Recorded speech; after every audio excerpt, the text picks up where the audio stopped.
I'm Alex, I'm 32 years old, and my own parents and brother threw me out on the street after my brother's fiancée falsely accused me of sexual assault, all to steal my inheritance.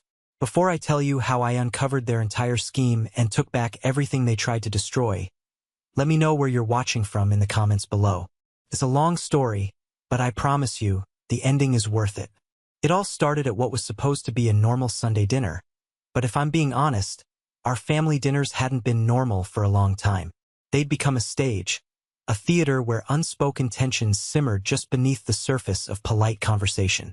My dad, Gerald, presided at the head of the table, a king in his castle, while my mom, Martha, played the role of the ever-supportive queen, her smiles never quite reaching her eyes.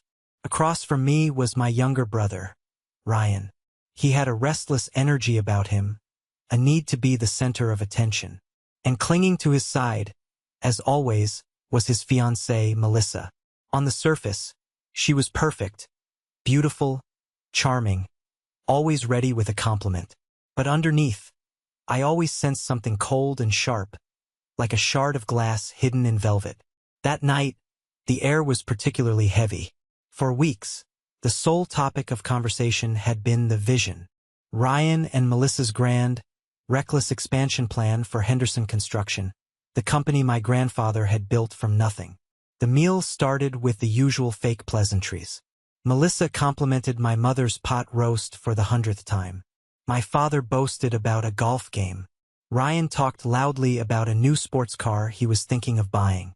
I stayed mostly quiet, arranging the spreadsheets I'd printed out next to my plate. I knew a confrontation was inevitable. "Still looking at your little numbers, Alex?" Ryan said with a smirk, gesturing to my papers with his fork. "You need to get your head out of the spreadsheets and see the big picture." Melissa chimed in, her voice like honey laced with poison. "Ryan has such a gift for seeing the future, don't you think, Gerald? Some people are just builders, they see what's right in front of them. But visionaries, they see what could be." It was a masterful little jab, neatly separating me, the worker bee, from them, the thinkers.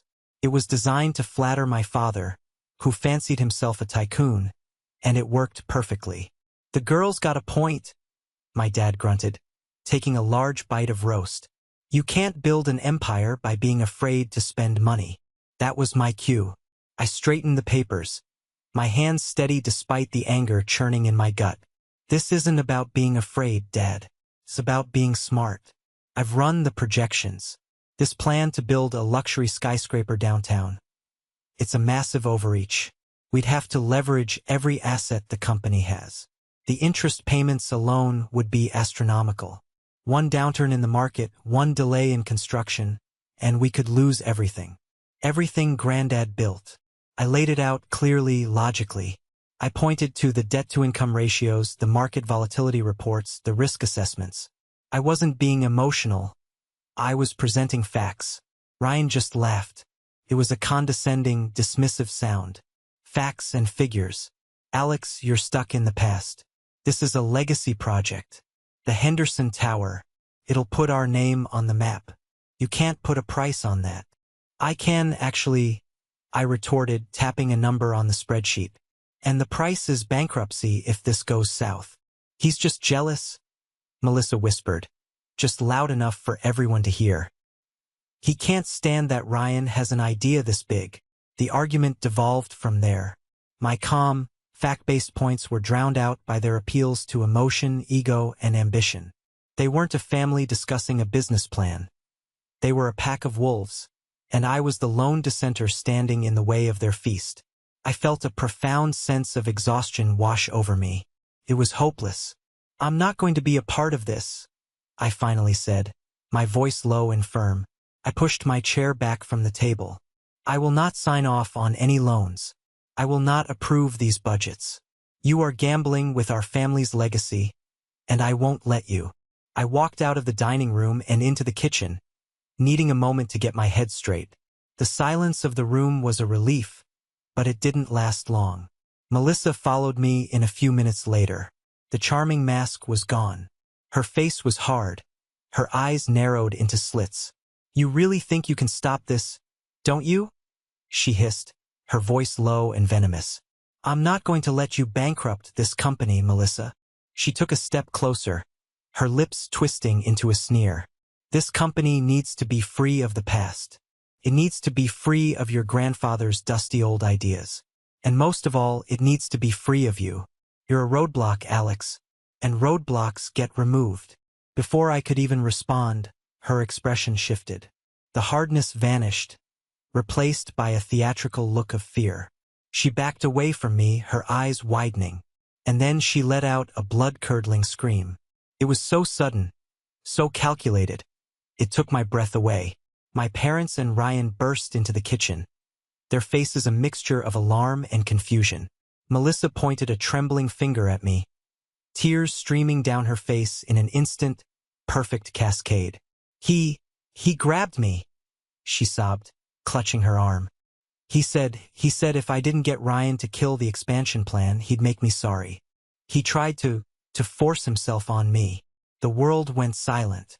The hum of the refrigerator, the ticking of the clock, it all just stopped. I stared at her, my mind unable to bridge the gap between reality and the insane fiction she was spewing. I looked to my family, my lifeline, expecting them to see the absurdity of it, to defend me. But the look on their faces wasn't disbelief. It was something far worse. It was a dark, chilling flicker of validation. As if this monstrous lie was the final piece of a puzzle they had been secretly assembling. My father's face hardened into a granite mask of disgust. He didn't even look at me. His gaze was fixed on Melissa, his voice a low growl. Is this true? Yes, she wailed, collapsing into Ryan's arms. Ryan shot me a look of pure hatred. I'll kill you, he mouthed. My father turned to me then, and his eyes were the eyes of a stranger. There was no doubt in them, no question. Only condemnation. Get out of my house. My own voice felt like it was coming from a great distance. What? Dad, you can't possibly believe this. It's a lie. She's lying. I said, get out, he repeated, his voice dangerously low. He took a step towards me. But before you go, you're going to do one thing. You're going to sign over your shares. You're 40%. You've brought shame on this family. The least you can do is give us the means to protect its reputation. The cold, clinical nature of the demand was what finally broke through my shock.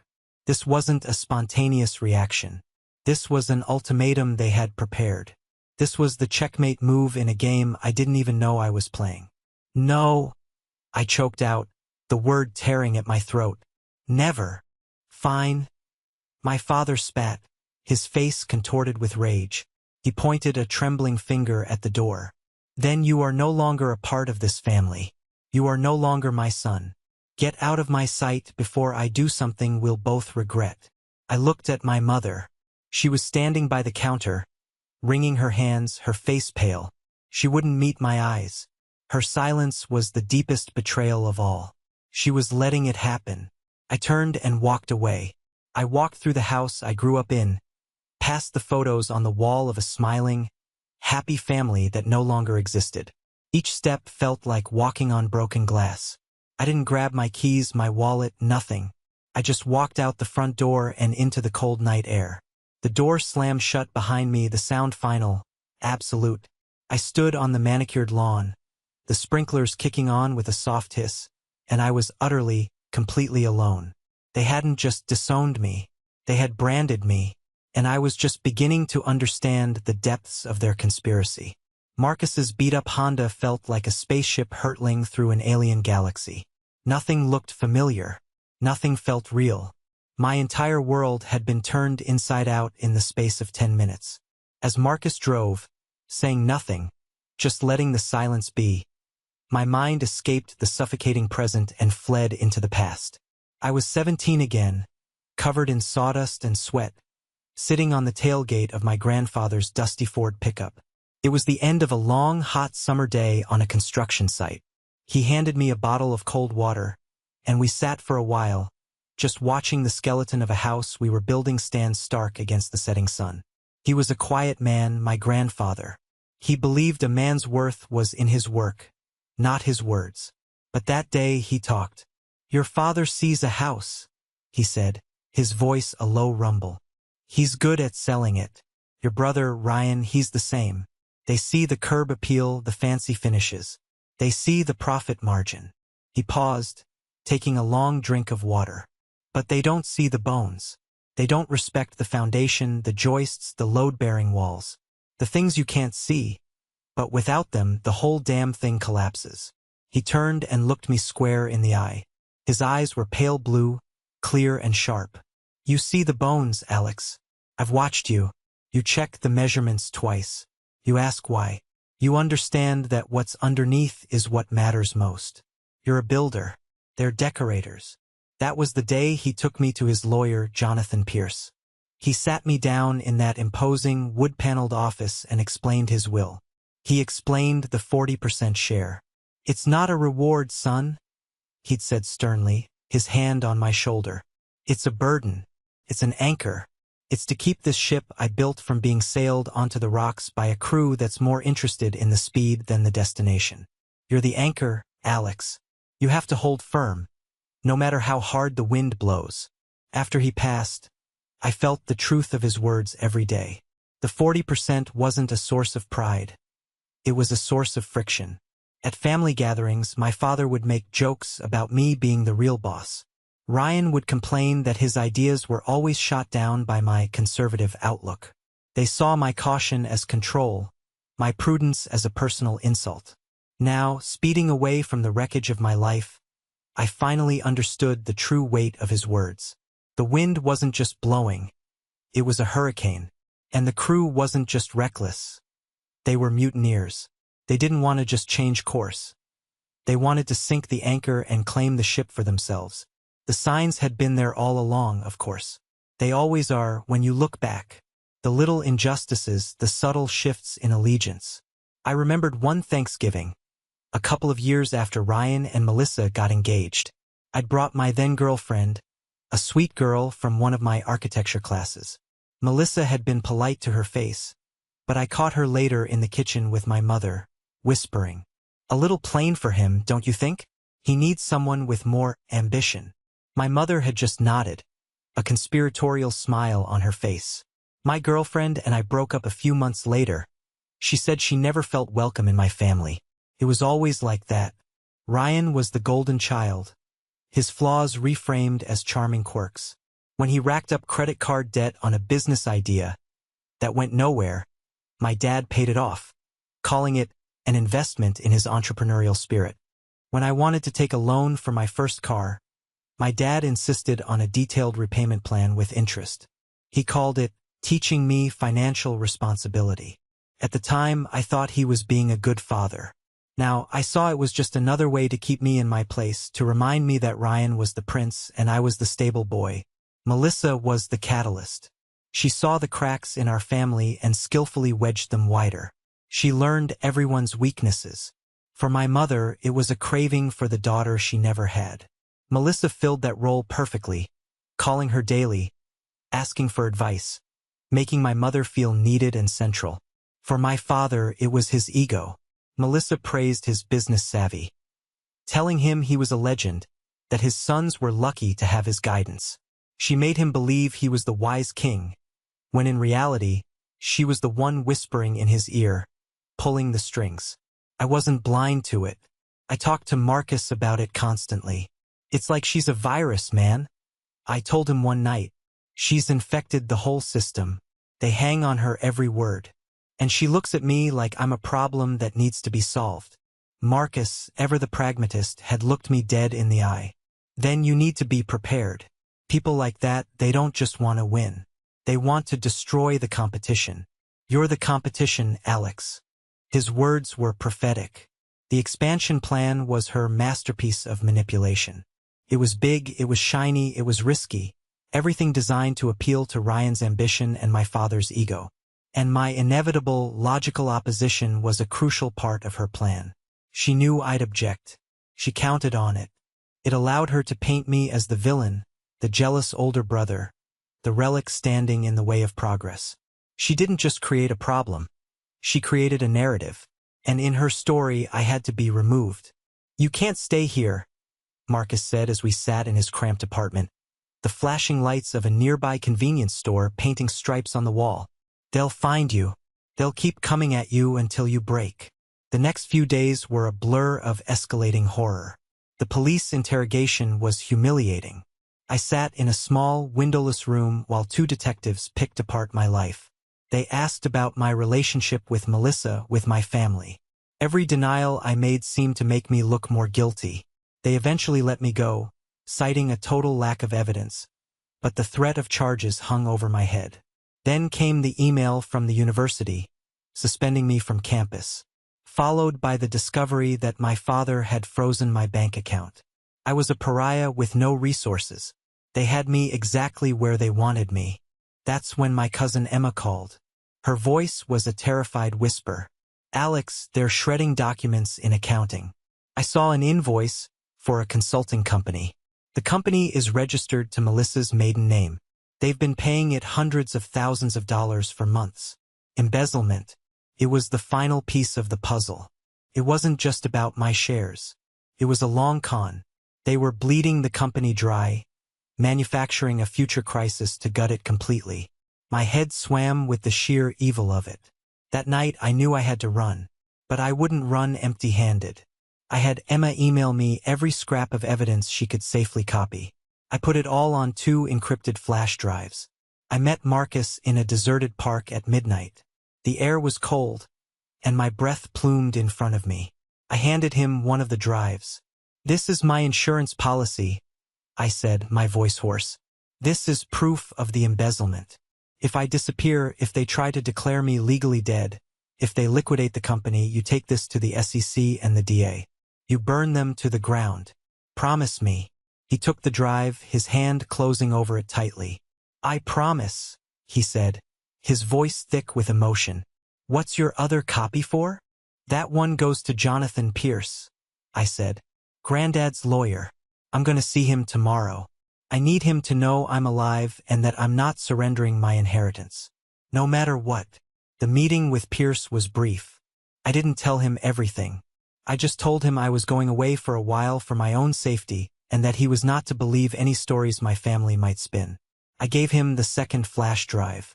"Hold on to this for me, Mr. Pierce, for safekeeping." He looked at me with his sharp, assessing eyes, nodded once, and locked the drive in his desk drawer. That night, with a few $100s in cash and a bag with 2 changes of clothes, I boarded a Greyhound bus heading west. As the city lights faded behind me, I didn't feel like a victim. The shock and grief were still there, but underneath them, a new feeling was taking root. Cold, hard resolve. This wasn't an escape. It was a tactical retreat. They had won the first battle with a devastating surprise attack. But the war was far from over, and I would spend every day in my exile getting stronger, preparing for my return.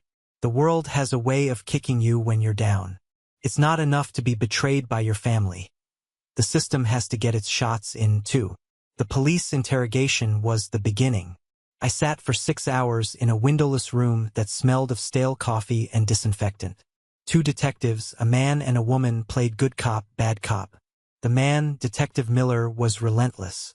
"So, you're telling us she just screamed for no reason? A beautiful woman, engaged to your brother. Why would she do that, Alex? People don't just make things like this up." "I don't know," I said for the 10th time, my voice raw. "You'd have to ask her.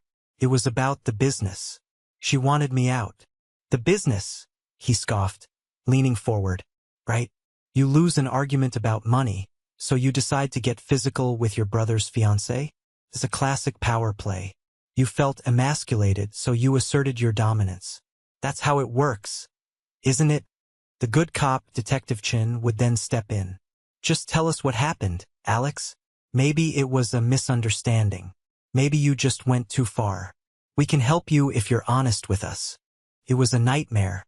They twisted my every word, framing my shock as guilt, my confusion as deception. When they finally let me go, with the grudging admission that there was no physical evidence to support the complainant's claim at this time, I felt violated, as if they had stripped me bare and found me guilty anyway. The email from my university dean was the next blow. It was a masterclass in bureaucratic cowardice.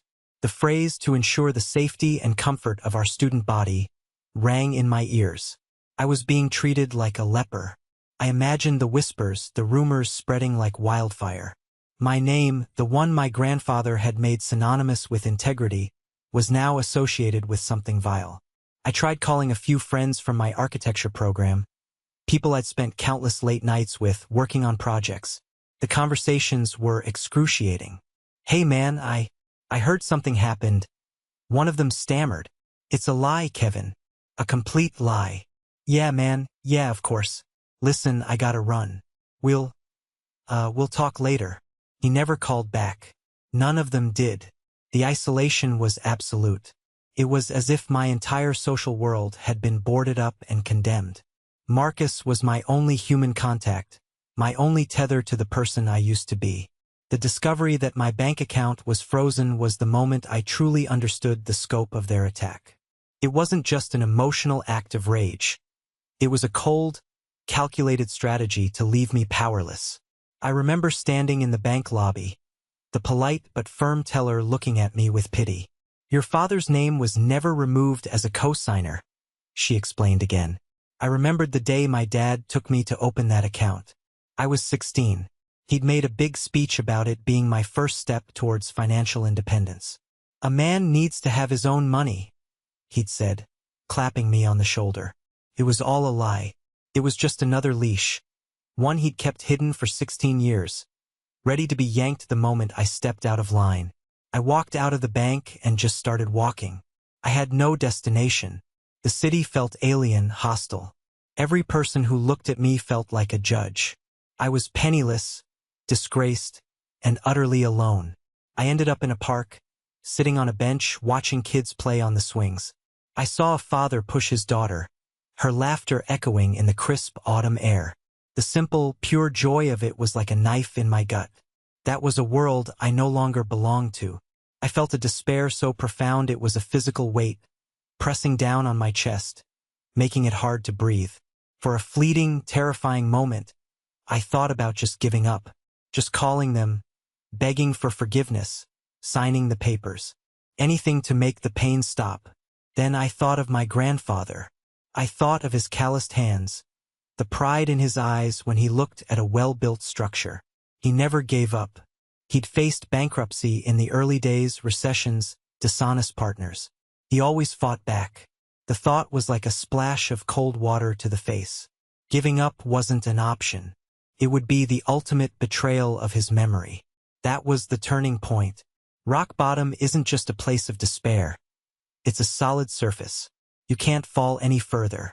The only way to go is up. I knew then that I had to disappear. I had to let Alex Henderson, the victim, die so that a new person, a survivor, could be born from the ashes. The bus ride was a 24-hour journey into anonymity.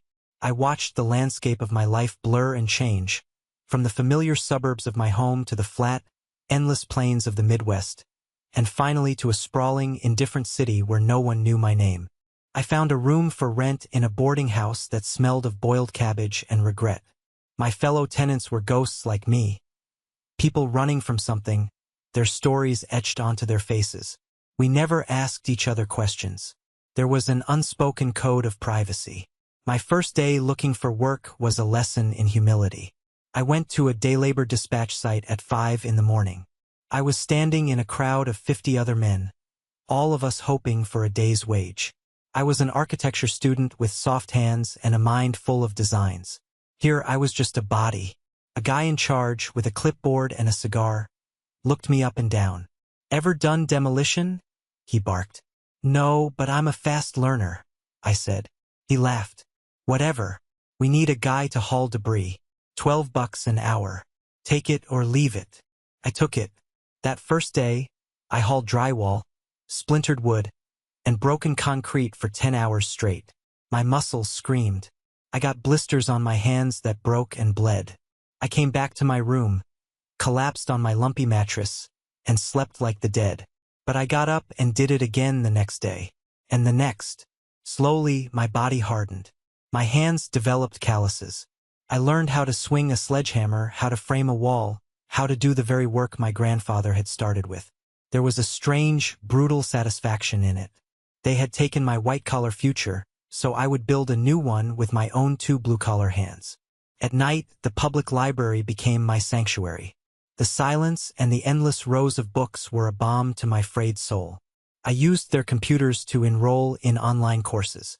Teaching felt right. It was about building something different. Knowledge, confidence, futures. It was the polar opposite of the destruction I had left behind. I lived like that for 2 years. A ghost by day, a student by night. I saved every dollar I could, living on instant noodles and cheap coffee. I had no friends, no social life. My only goal was the quiet credential I was earning, 1 credit at a time. There were moments of crushing loneliness. Moments when the memory of my family's betrayal would surface and threaten to drown me. But every time it happened, I would grip the calluses on my hands and remember the promise I made to myself. They had torn me down, but I was a builder, and I would not be broken. Daniel's world, a new foundation. The letter from the DA's office was my emancipation proclamation. Reading the words "officially closed" felt like a physical weight being lifted off my shoulders. I hadn't realized how much of my energy had been consumed by the low-grade fear of that investigation, the possibility that they could still drag me back and try to ruin me further. With that threat gone, I took the final step. I walked into a sterile county courthouse, stood before a judge, and swore an oath. Alex Henderson walked out of that courtroom and Daniel Croft was born. The name felt strange in my mouth at first, like an ill-fitting suit. But it was also a shield. It was freedom. The job offer from the international school in Europe was a lifeline from another universe. The thought of putting an ocean between me and my past was intoxicating.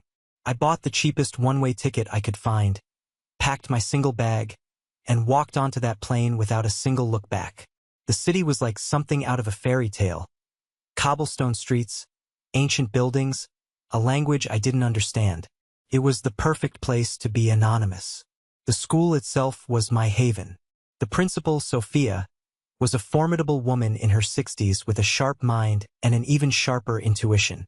During my interview, she had looked at my sparse resume, a teaching degree from an online college, a series of manual labor jobs, and then she had looked at me. "You have old eyes for a young man," she'd said, not unkindly. "You've seen things, but you're here now. All that matters to me is what you do within these walls."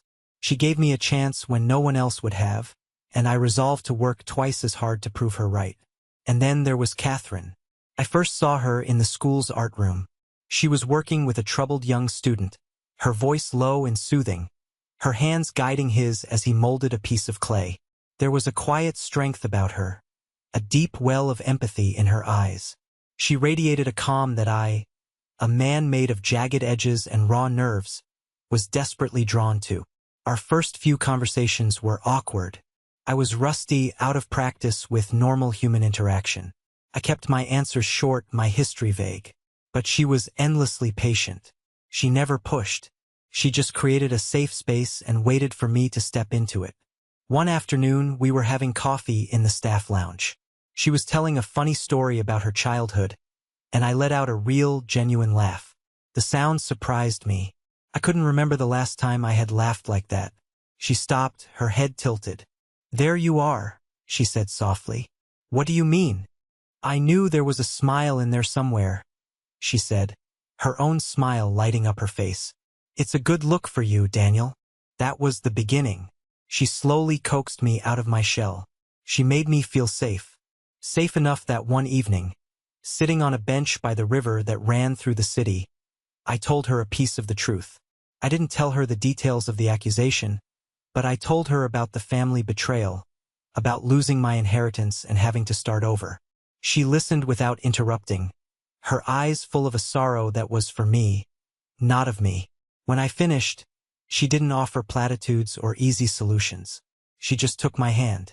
It was a simple gesture, but it was everything. The first time she'd touched me, I had flinched. This time I held on tight. Her hand was warm and steady, felt like an anchor in a storm. Alex's world. The first cracks. Back home, the Henderson construction offices had been transformed. Melissa had hired an expensive interior designer. The solid, functional oak furniture my grandfather had favored was gone, replaced by glass, chrome, and abstract art. It looked like a parody of a modern tech company. Ryan sat in my old office behind a desk far too big for him, playing the part of the hotshot CEO. He was on the phone with a contractor for their new skyscraper project. "What do you mean the soil report came back negative?" he yelled, his voice cracking with stress.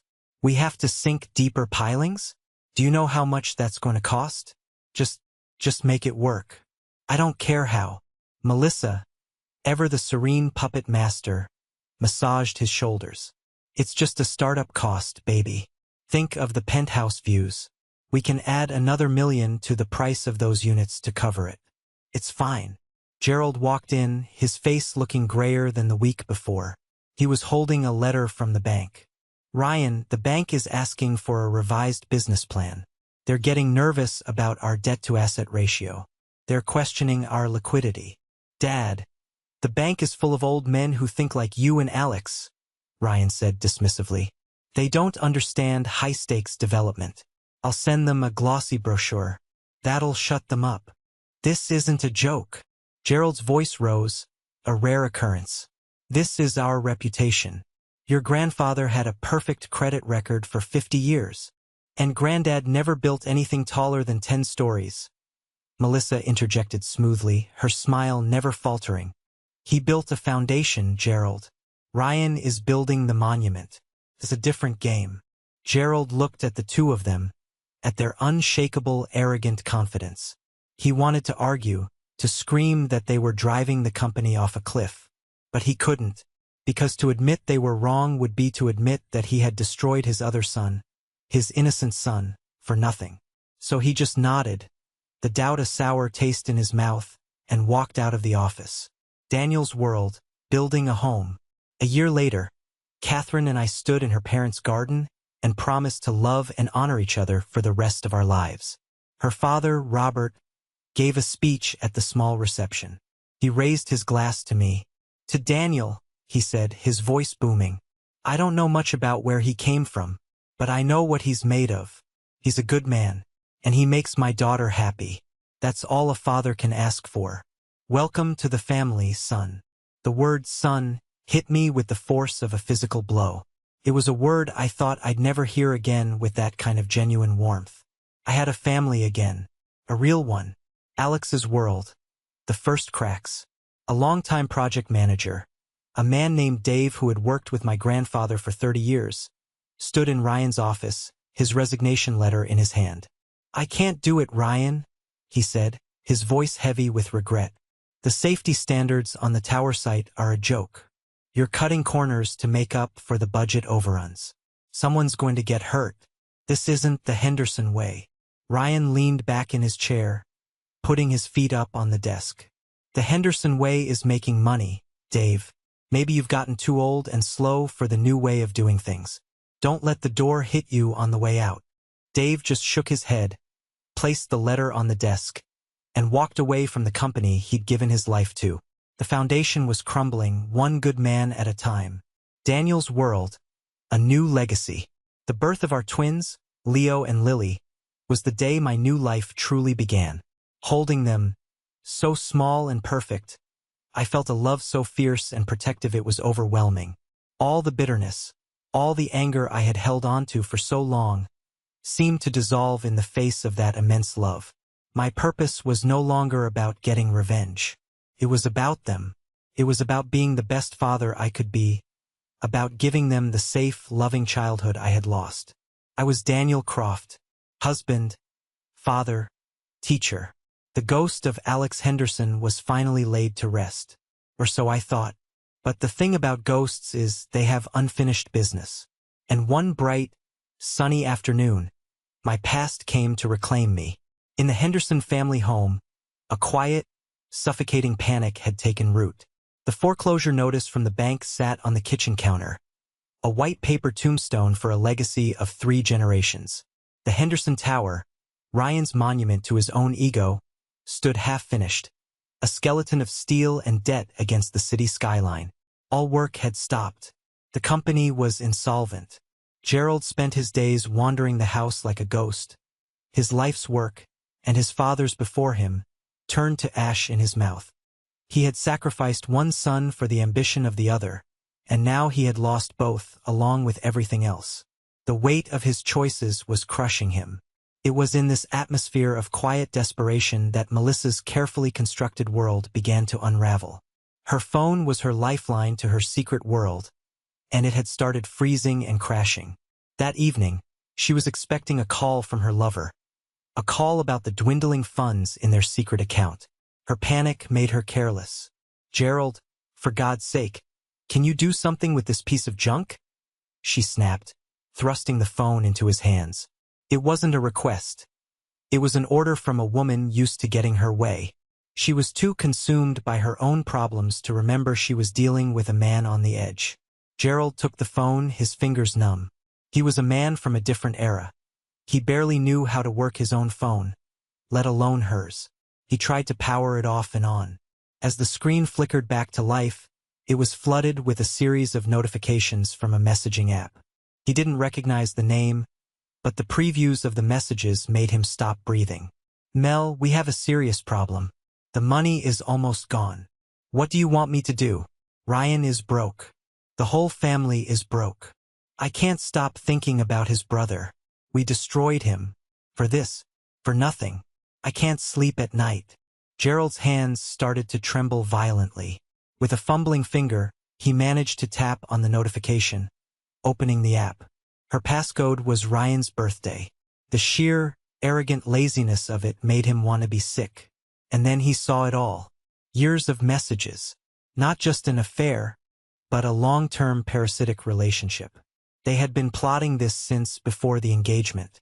They talked about Ryan with a contempt that was breathtaking. They called him their golden goose. And they talked about me. He read the messages where they planned the accusation. Melissa had written, "It has to be something unforgivable. Something that makes his own father throw him out. Assault is perfect. No one ever believes the man." Her lover had replied, "You're a genius, Mel. A beautiful, evil genius." The phone slipped from Gerald's nerveless fingers and clattered onto the floor. The sound was like a gunshot in the silent house. He slid down the wall and sat heavily on the carpet, his head in his hands. It wasn't just a lie. It was a cancer. A disease that he had willingly let into his house. A disease that he had helped spread until it had consumed everything. He hadn't just been blind. He had been an active, willing participant in the destruction of his own son. The grief that hit him was a tidal wave, pulling him under. He gasped for air, a ragged, sobbing sound. For 5 years, he had lived with the quiet, gnawing guilt of his decision. But he had justified it, telling himself it was to protect the family, to protect the business. He saw now that he had protected nothing. He had only destroyed. In that moment of absolute soul-crushing clarity, he knew there was only one path left. It wasn't a path to forgiveness. He knew he had lost that right forever. It was a path to atonement. He had to find me. He had to give me the truth, the only thing he had left to offer. It was a pitiful offering for a stolen life, but it was all he had. It was a perfect Saturday. The kind of day that feels like a gift. I was on the floor of our sun-filled living room, building a magnificent Lego castle with Leo, while Lily sat nearby, carefully coloring in a picture of a princess. The sound of their happy chatter was the soundtrack of my life. Outside, I could hear Catherine singing along to the radio as she tended to her garden. The air smelled of potting soil, fresh coffee, and the simple, profound contentment of a life well lived. Then came the knock on the door. Not a firm, confident knock, but a soft, hesitant tapping, as if the person on the other side was afraid of the sound. "I'll get it," I called out, untangling myself from the Lego fortress. I walked to the door, expecting to see a courier or one of our friendly neighbors. I opened it and the world stopped. It was him, my father, but a version of him that time had ravaged. The arrogant, powerful man I remembered was gone, replaced by this stooped, hollow-eyed stranger. His expensive suit was rumpled. His face was a roadmap of gray, weary lines, and his eyes held a universe of despair. He looked like a man who had been hollowed out from the inside. Alex. The name was a ghost on his lips, a broken, raspy whisper. My mind short-circuited. Every defense mechanism I had built over 5 years shattered in an instant. The peaceful, sunlit room vanished. I was back in my parents' kitchen, the smell of pot roast in the air, the sound of Melissa's scream echoing in my ears. I wasn't Daniel Croft, the 37-year-old father. I was Alex Henderson, the 32-year-old outcast, being condemned by his own blood. A tidal wave of pure, primal emotion, fear, rage, grief, surged through me. It was an instinct, a reflex. Without a conscious thought, I slammed the door shut. The boom reverberated through our quiet home, a violent intrusion from a world I thought I had left behind. The sudden noise startled the children. Lily dropped her crayon, and Leo's face crumpled as he started to cry.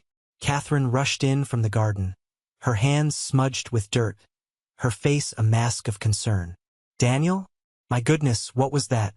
Who's at the door? I couldn't answer. I dropped to my knees and pulled my son into my arms, holding him tight, my own body shaking with a violence that terrified me. The past wasn't buried. It had found my address. Catherine took in the scene, me, trembling on the floor, our son sobbing, the slammed door. Her expression hardened. The gentle art therapist disappeared, and in her place was a lioness protecting her cubs. Her eyes, usually so full of warmth, now held a glint of cold steel. She straightened to her full height, walked to the door and opened it. I heard her voice, low, clear, and unwavering. I don't know who you are, but you have 10 seconds to tell me why you're here and why you've made my husband look like he's just seen a ghost. While Catherine stood guard at the door, I tried to pull myself together. It took a few minutes, but with my children looking at me with wide, worried eyes, I found a reserve of strength I didn't know I had. I got them settled with a cartoon and then joined Catherine. I led her to the kitchen, my hands still shaking, and I told her everything. The whole, ugly, unvarnished truth. The business, my grandfather's trust, the jealousy, the calculated accusation, the embezzlement, the exile. I laid the wreckage of my past out on our sunny kitchen table. She listened, her face growing paler with every word. When I finished, she was silent for a long moment. Then she got up, filled a glass with water, and handed it to me. Her own hand was trembling. That man, she said, her voice tight with a cold fury, is a monster. They all are. He is not welcome here. I know, I said. But Catherine, after 5 years of nothing, why now? I have to know. She understood. We agreed I would meet him, but not alone, and not in our home. I called him back and told him to meet me at a public cafe in the center of town in 1 hour. When we walked in, he was already there, looking small and lost in the bustling cafe. I sat down opposite him. Catherine sat next to me, her posture radiating a protective energy. She didn't say a word, but her presence was a fortress. Why are you here? I asked, my voice flat, devoid of emotion. He didn't make excuses. He didn't ask for pity. He just slid a phone across the table. I found this, he said, his voice a dead whisper. It was all a lie, Alex. All of it. The company is gone. She destroyed everything. I destroyed you for nothing. I picked up the phone. It felt toxic in my hand. Together, Catherine and I scrolled through the messages. The evidence of the affair, the proof of the conspiracy, the chilling, casual way they discussed ruining my life. A wave of dizzying, nauseating vindication washed over me. I wasn't crazy. It wasn't a paranoid fantasy. It was real. They had really done it. Catherine let out a small, sharp gasp as she read Melissa's words about the false accusation being perfect. She reached for my hand under the table and squeezed it hard. The house is in foreclosure, Gerald mumbled, staring at his own reflection in the dark surface of the table. Your mother, she's not well. She wants to see you. She told me to tell you she's sorry. Sorry? The word shot out of me, sharp and bitter. She's sorry? Or is she sorry that her comfortable life is over? You don't get to come here, to my home, and use the word sorry. You lost the right to that word 5 years ago. I stood up, the legs of my chair screeching against the tile floor. This conversation is over. You will not contact me again. You will not try to find my home. You will stay away from my wife and my children. If I ever see you or hear from you again, I will get a restraining order. Do you understand me? He just nodded, his eyes vacant. He looked like a man who had already accepted his damnation. I walked out of that cafe, Catherine's hand firmly in mine, and I thought that was the end. I had the truth. It was a bitter, ugly truth, but it was mine. I could finally close the door on the past. But the desperate have no boundaries. A week later, the call came from Sophia, my school's principal. Her voice was laced with concern. Daniel, I've received several calls from a woman named Martha Henderson. She claims to be your mother. She was very insistent. At first, she was just asking to speak to you, but then she started asking questions about your children. Their names, their ages. I told her I couldn't give out that information, but she was very persistent. I thought you should know. The moment I heard those words, something inside me snapped. The cold, hard shell of control I had maintained for years cracked open, and pure, incandescent rage poured out. They had crossed the one line that could never be crossed. They were trying to reach their toxic, poisonous hands into my children's lives. This was no longer about my pain or my past.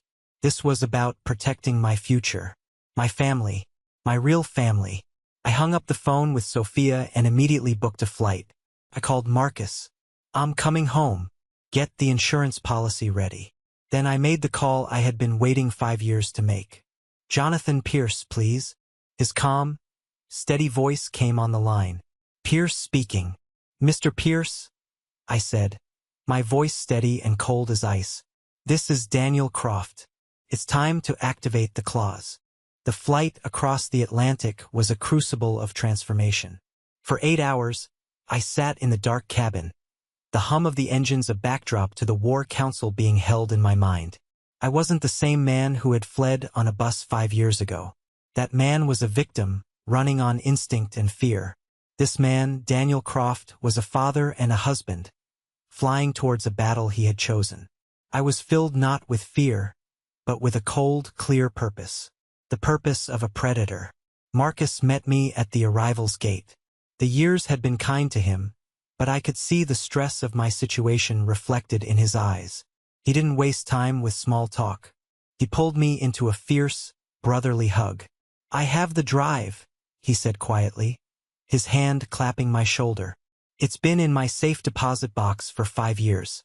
I never looked at it just like you asked. Are you ready for this? I'm ready, I said, and the words felt truer than anything I'd ever said.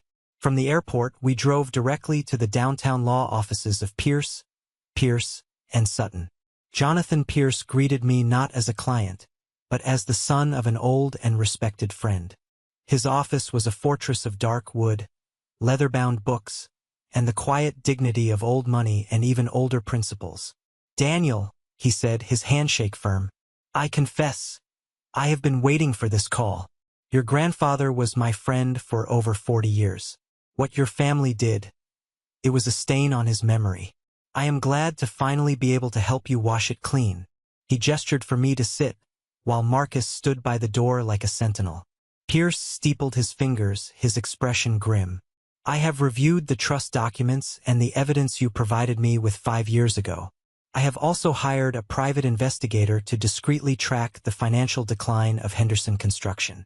The conditions of the protective inheritance clause have been met, not once but multiple times over. He explained the mechanics of the clause, the brilliant foresight of my grandfather. It was a legal tripwire, designed to spring the moment the jackals tried to take over the pride. The attempt to force me to sign over my shares was the first trigger. The catastrophic financial mismanagement was the second. Your grandfather, in his wisdom, knew that a simple majority wasn't enough, Pierce elaborated. He knew they might try to dilute your shares or use legal maneuvers. This clause is absolute. It's an automatic transfer of his remaining 15% stake directly to you upon the trigger event. The moment your father threatened you, in the eyes of this trust, you became the majority shareholder. They just didn't know it. A slow, cold smile spread across my face. Probably looked terrifying. My grandfather hadn't just left me a shield. He had left me a hidden cannon, loaded and aimed, waiting for my command to fire. So, what happens now? I asked. Now, Pierce said, a glint of righteous fire in his old eyes. We arrange a board meeting. And you, Mr. Croft, will finally take your seat at the head of the table. I had him draw up the papers. Cease and desist letters for my parents regarding any contact with my children. Termination papers for Ryan and Melissa. A full proxy appointment for Emma, my cousin, who I had called from the airport and who had tearfully agreed to help. The final piece of preparation was a call to my father. His voice was weak, defeated. I need everyone at the main office tomorrow at 10 a.m., I said, my tone leaving no room for argument. You, Mom, Ryan, and Melissa. A final board meeting. Alex, Daniel, what's the point? There's nothing left.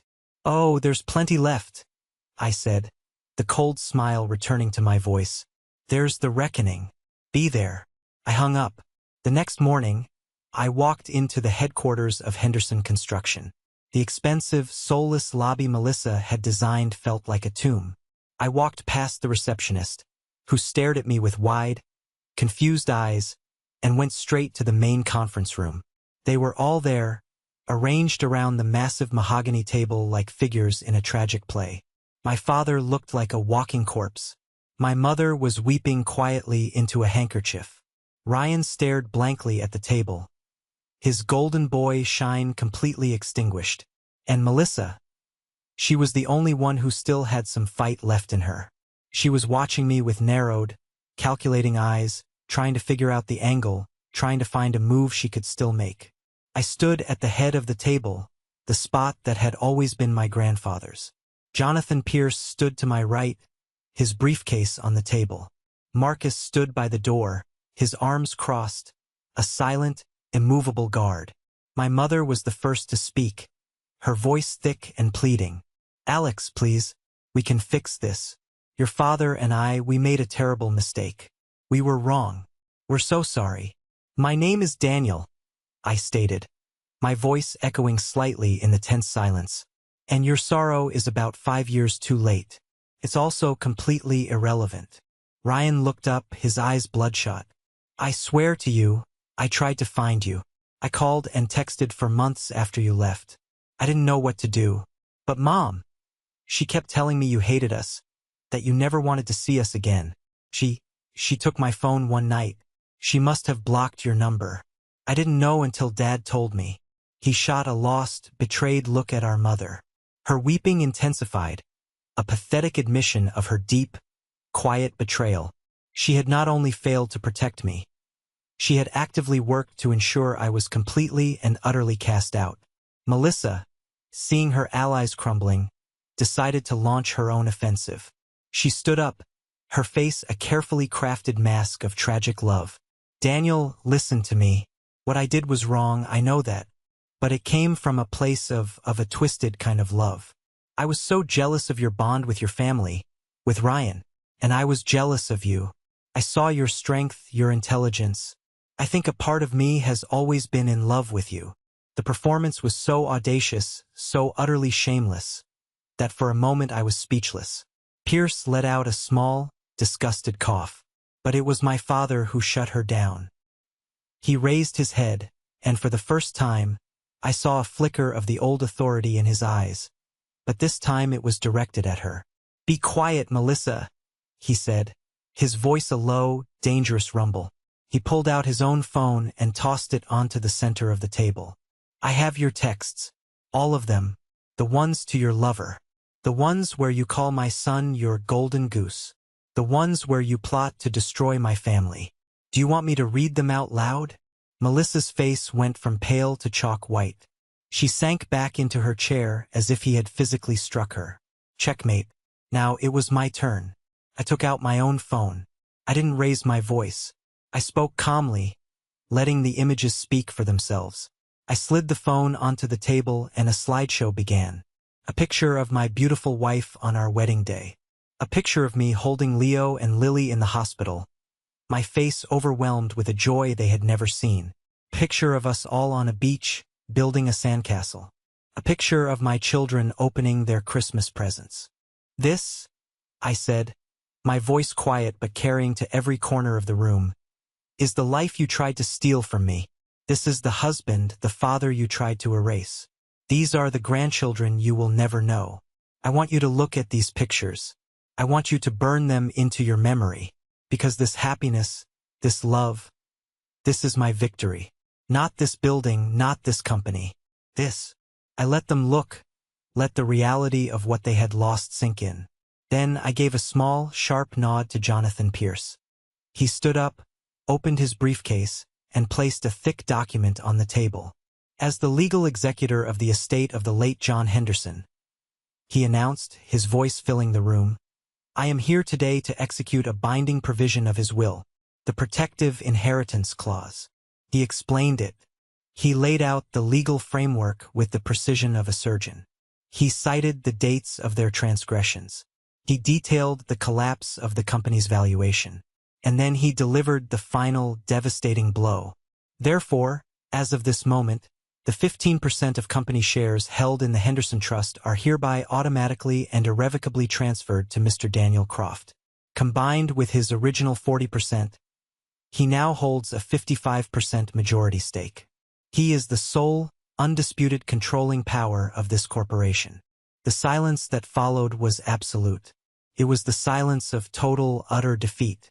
Ryan looked like he couldn't breathe. My mother stared blankly, the tears frozen on her face. Melissa looked physically ill. I stood up, gathering my phone. The locks will be changed this afternoon. A formal audit will begin tomorrow. You will all be contacted by my lawyers. I looked directly at Melissa. Especially you.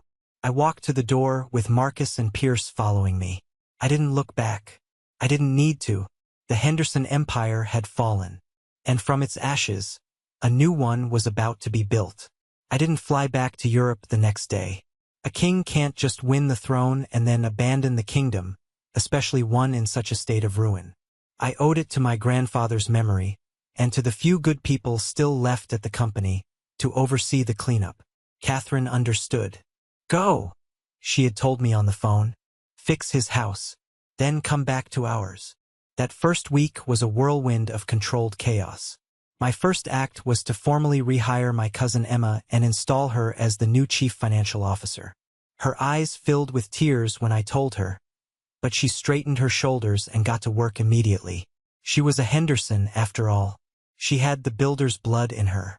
Together, we descended into the financial hell that Ryan and Melissa had created.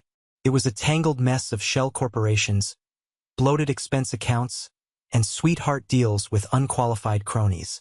We worked 18-hour days, fueled by coffee and a righteous sense of purpose. We brought in a team of forensic accountants who uncovered the depth of the embezzlement. Melissa hadn't just stolen hundreds of thousands. She had funneled nearly $2 million out of the company over 3 years. My next step was to face the employees. I called a company-wide meeting in the main workshop, the cavernous space that was the true heart of the business. The remaining staff gathered, their faces etched with uncertainty and fear. They were expecting to be told the company was closing for good. I stood on a makeshift stage, a wooden pallet, and looked out at their faces. My name is Daniel Croft, I began, my voice amplified by a small megaphone. Some of you remember me as Alex Henderson. I know that for the past 5 years, this company has lost its way. You have been asked to cut corners. You have been disrespected. You have watched the name your grandfather, John Henderson, built into a symbol of quality, get dragged through the mud. I am here to tell you that, as of today, that ends. A murmur went through the crowd. I am the new majority owner of Henderson Construction, I continued. And we are going back to work. Not the way they did it. The way my grandfather did it. We will honor our contracts. We will pay our suppliers on time. We will build things that last. And most importantly, we will respect the people who do the building. I announced Emma as the new CFO. I announced that the 401k matching program was being immediately reinstated, retroactive to the day it was cut. I announced a 10% bonus for every current employee to be paid out of my own personal funds as a thank you for their loyalty during the dark times. The reaction was stunning. It started with a smattering of applause, then grew into a roar. Men and women who had looked defeated moments before were now standing, cheering, some of them wiping tears from their eyes. It wasn't about the money. It was about respect. It was the feeling of hope returning to a place that had been starved of it for far too long. In the midst of this, I had to deal with my father. He showed up at the office every day, a ghost haunting the hallways. I gave him a small, windowless office, one of the old foreman's rooms, and the title of senior advisor. His job, I told him, was to write down everything he knew about every project, every client, every subcontractor relationship from the past 30 years. It was grunt work, but it was vital information that only he possessed. He accepted the task without complaint. He would sit in that small office for hours, writing on a legal pad in his neat, architect's handwriting. It was his penance. We barely spoke. There was a vast, silent chasm between us that words could no longer cross. He was helping me rebuild, and in his own quiet way he was trying to atone. But there would be no forgiveness. Some foundations, once shattered, can never be truly repaired. After 3 months of intense work, the company was stabilized. The bleeding had stopped. We had renegotiated the loans with the bank, presenting them with a solid, realistic business plan. We had fired the cronies, promoted talented people from within, and started to win back the trust of our clients. The company was wounded, but it would survive. Just before I was scheduled to fly home, a letter arrived for me at the office. It had been sent to my father, with a note asking him to pass it along to me. It was from Ryan. I almost threw it out, but I found myself opening it instead. The handwriting was shaky, almost illegible in places. "Alex," it began, "I don't expect you to read this. I don't deserve it. But I have to write it anyway. Melissa is gone. The day you fired us, she packed a bag and disappeared. I found out later she had cleared out our joint accounts. All of it. I haven't heard from her since. I suspect she's in a country with no extradition treaty. Losing the money, the company. That was nothing compared to the silence in this empty apartment. I've had nothing but time to think, to replay everything in my head. There is no excuse for what I did. I was a weak, jealous, pathetic excuse for a man. All my life, I felt like I was living in your shadow. You were smarter, you were more talented, you were the one Granddad saw himself in. I hated it. I hated you for it. Melissa saw that hatred and she nurtured it. She watered it every day until it grew into something monstrous. She told me I was the true heir, the visionary. She fed my ego, and I let her, because her lies felt better than my truth. I let her turn me against my own brother. I stood by and watched her lie, and I became a part of that lie. I know what I did is unforgivable. I threw away my brother, my family, my honor, all for the illusion of power. I will live with that for the rest of my life. I'm not writing this to ask for your forgiveness. That's something I know I can never have. I'm writing this because I needed to say it, to admit the truth at least once to the person I wronged the most. I am truly sorry, Alex, for everything. Your brother, Ryan. I folded the letter. The words didn't magically heal the 5-year wound. They didn't erase the betrayal, but they brought a quiet, unexpected sense of closure. The villain of my story had finally acknowledged his role. He was no longer a monster in my mind, just a broken man I used to know. It was time to finally close that chapter.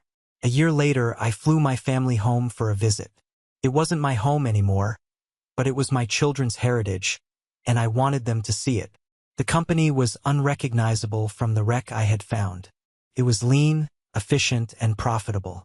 The Henderson name was once again a mark of quality. Emma was a brilliant CFO, and my father, in his quiet advisory role, had provided an invaluable bridge from the past to the future. I took Leo and Lily to the construction site of our newest project, a community library.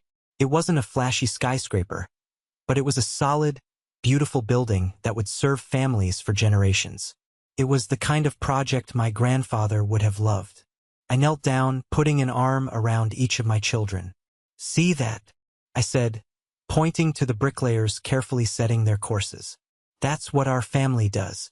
We build things that are strong and useful, things that help people. Your great-grandfather, John, he started it all. Leo looked up at me, his eyes wide with wonder. Did you build this, Daddy? I helped, I said, my throat tightening. We all did. Catherine came and stood behind me, her hands resting on my shoulders. Her presence was a warm, steady weight. She didn't need to say anything. Her smile told me everything. She was proud of me, not for winning, but for building. Later, we went to the park, the same one where I had given Marcus the drive all those years ago. As Catherine pushed the kids on the swings, their laughter pealing in the afternoon air, I felt a profound sense of peace. The ghosts were finally gone. I had faced them, I had settled my accounts, and I had survived. Are you happy to be back? Catherine asked, coming to sit beside me on the bench. I'm happy to be here with you, I said, taking her hand. This place, it's a part of my story. It's not my home anymore. My home is wherever you and the kids are. I had integrated the two worlds. The painful past and the happy present were no longer at war. They were just two different chapters in the same book. And the best chapters were still waiting to be written. So that's my story. It's a long, messy, and complicated one. The scars from that betrayal will probably never fade completely.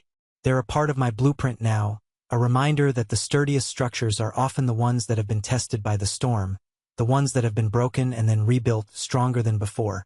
I learned that family isn't always the one you're born into. Sometimes it's the one you build.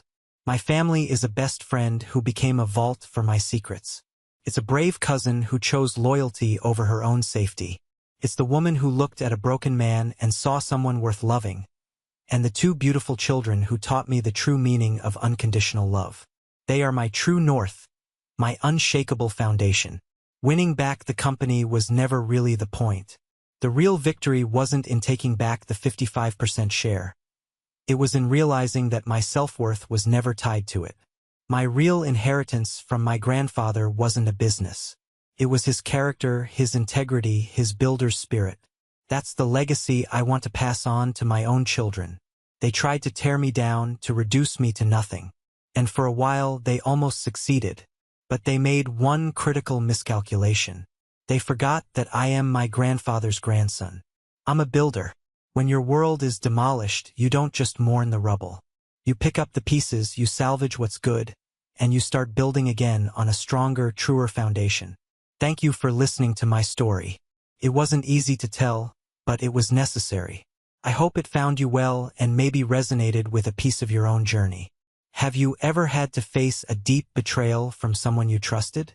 How did you find the strength to rebuild? I would be honored to hear your story in the comments below. I'll be reading.